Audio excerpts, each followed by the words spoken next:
Yes, folks, it is pigskin prediction time right here on Who are you talking to? people. I'm next to you, dude. Yeah, but it's 2 and some change.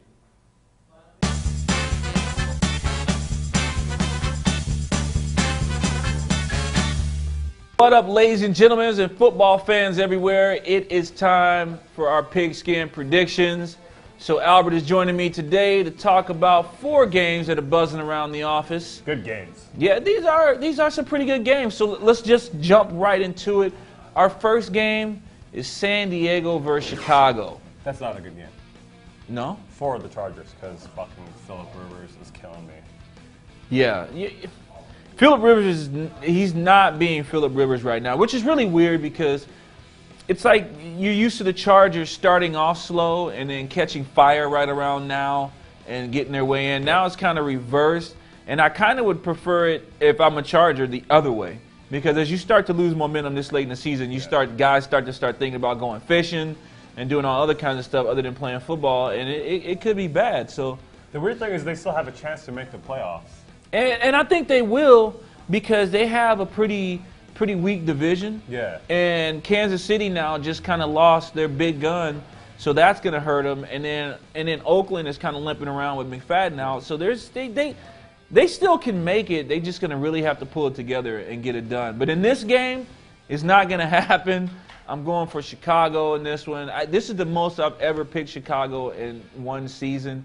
But they earned it. Yeah, man, they're doing well. They killed the Lions last week. They killed them. Defense, offense, just murdered. Yeah. So I don't see no Chargers doing anything. They haven't used Gates the proper way. Vincent Jackson, they forgot him. They keep that guy. Yeah, let's pass it to him. Oh, next game, let's not pass it to him. Like what is going on, man? Yeah, it's not something's not right there, but. The Bears have definitely earned my respect. Hell, they put up 34 points in the fantasy league last week, so I'm taking the Bears, and this could be a 14-point victory, believe it or not. Yep. Yeah. So the next one we have Arizona and San Francisco, and I'm going to jump this one off by just saying, like, this is going to be a good game because finally the San Francisco 49ers have started to earn people's respect. You know what I mean? A lot of people kind of didn't think they were going to do too well. And the Cardinals are a good team. If Cobb is going to play too, which it's rumored that he will play in this one, he brings a dimension to that team that I didn't think that he was going to bring. And I think it'll kind of be an offensive shootout maybe over there at that game. I actually don't think it's going to be an offensive shootout. Really? The 49ers defense is ridiculous right now. And their offense is ridiculous. And Arizona, they have Larry Fitzgerald, and that's pretty much it. Early Doucette's all right. Yeah. Beanie Wells, right? Yeah. He didn't show up last week, but the wide receivers. I just don't see the 49ers are legit people. So watch out for them. To me, it's an easy pick. 49ers are going to crush the Cardinals. I don't know, man. I think this game is going to be decided in the secondary, that being the 49ers secondary versus the Cardinals receivers. And I respect Patrick Willis as a linebacker. I think up front 49ers are pretty good, but that secondary leaves me a little wondering. So that's kind of why I'm going to go with the Cardinals in this one. But it's going to be probably a 3-point game, I think. Oh, you're going to think it's that close? Yeah, all right. I really do. I think it's going to be that close. Next we have Tennessee and your boys, the Atlanta Falcons. Very interesting game because it looks like the Tennessee Titans found the Tennessee Titans last week. Yeah. And Chris Johnson found lanes. I mean, he ran like nobody's business. But who'd they play?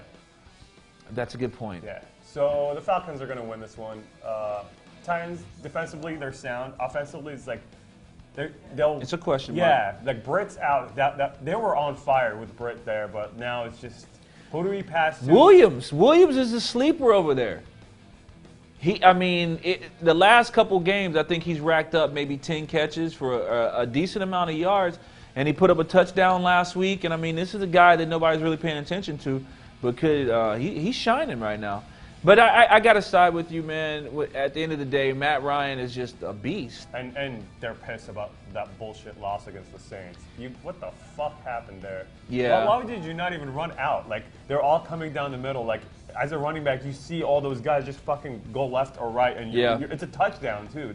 That's what, baffled me. I'm like, you could have did a PA as well. Well, when faked a run and just threw deep to one of the guys, and the game was over.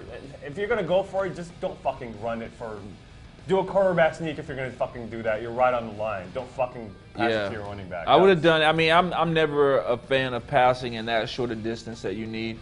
But you know, a lot of these guys, they want to run north and south. When in doubt, run north and south. That's what coaches always say, and that's what they try to do. But this is the NFL. You got to pull some kind of trickery or something in there to just kind of throw the defense off for that little bit, because they're gonna have their ears pinned back for that shorter distance. So I know what you're saying, but I still think Atlanta is going to come out here and handle business.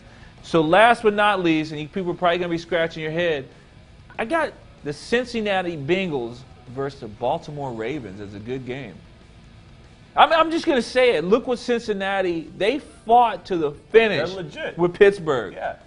Andy Dalton is I mean, at least his hair is a little bit closer to the Bengals uniform than it was TCU, so he doesn't look so crazy. But, yo, I mean, they're for real. Yeah, everybody wrote them off. Oh, Ochocinco gone. Oh, Palmer doesn't want to play there. Look at what's happening. Yeah. I think Ochocinco was a cancer. Palmer was just fucking whatever. He didn't give a shit.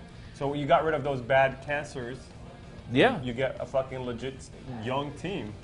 Yeah. And AJ Green, man, fuck. But the question is, will AJ Green be back for that game? Because he went out against the Steelers in the first quarter after catching the touchdown, but he only like 36 yards receiving. Yeah, but he was still on the sideline trying to work out, and they were saying he's.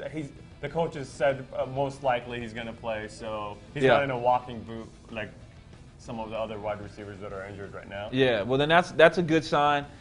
I would love to take Cincinnati in this one, but I just think that Baltimore is if Cincinnati got all they could handle from the Steelers, which they did great, Baltimore is going to give them that much more, and I just think that it's going to be Baltimore in that one. But it'll be a fight again. I'm going to take the Bengals on this one. Really? Because seeing Ravens last week against the Seahawks was ridiculous. You know how many? They're going to be angry. You know how many carries Ray Rice had? 5. That guy's fucking the shit, and you're Flacco. You're throwing the ball. You fucking run it, dude. What are you doing? Yeah. What do you do 5 rushes? Are you kidding me? The Ravens will right that ship, or Ray Lewis will punch everyone in that locker room twice. So I'm still going with the Ravens, but I got a reason to tweet you now because this is going to be a good one. This is going to be a good one. I'll be drunk. And so will I. All right, guys, so those are our predictions for the 4 games buzzing around the office. As always, we want to know what you geniuses think about this. So leave us some comments under the video, and we will see you on the next Two and Some Change.